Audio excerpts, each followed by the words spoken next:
Puso, Mato, Mes.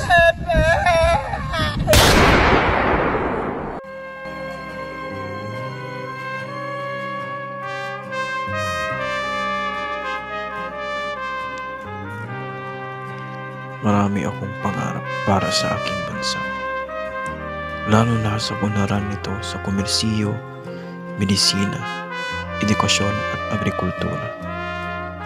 Ngunit sa pangarap na ito, kailangan ko rin ang aking kapwa mga Pilipino.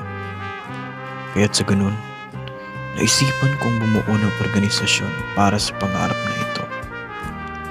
La Liga Filipina. Para sa iyo ito, Pilipinas. Para sa iyo, gagawin kong lahat para sa ikabubuti mo, kahit na kapalit pa nito'y buhay ko. Ha? Hindi ako naniwala sa taksil na tuktor na iyan. Sigurado akong isa yang rebelyon laban sa ating mga Kastila. Gusto ko ligpitin niyo ang taong yan bago pa mahuli ang lahat. Sa pambibintang na iyon, ako'y kanilang ipinakulong, ngunit hindi ito naging dahilan para mawalan ako ng pag-asa. Ginamit ko ang panahong iyon para sa patuloy na pagsulat tungkol sa kasamaan ng mga gobyerno at pagsasamantala nila sa aking mga kababayan at sa aming bansa, ang Pilipinas.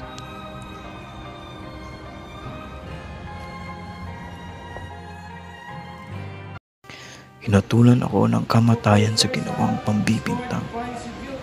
Subalit mas nakabubuti ng siguro kung sa akin ito mangyari at wag sa aking kapwa Pilipino, sapagkat hindi ko makakayang makita silang pinahihirapan mismo sa sarili nilang bansa. Kailangan hatulan ng kamatayan si Rizal dahil sa krimen na kanyang ginawa. Sang-ayon ako dyan.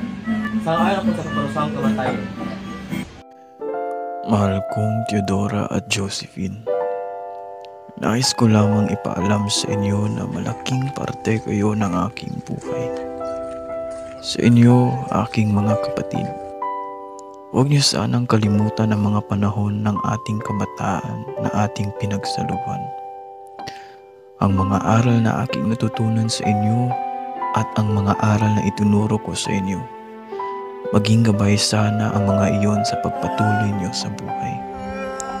At sa aking pinakamamahal na Josephine, alam kong mahirap to para sa iyo, ngunit huwag mo sanang hayaang kainin ka ng kalungkutan. Naway buksan mo muli ang iyong puso para sa pag-ibig. Ako ay labis na nagagalak na maisinang sa napakagandang bansa na ito. Ang mga panahon ng aking pagsisilbi para sa iyo ay isa sa mga pinakamagandang nangyari sa aking buhay. Kung mabibigyan man ako ng pagkakataong maisilang muli, hihilingin ko sa Diyos na ako ay gawing Pilipino sa pangalawang pagkakataon.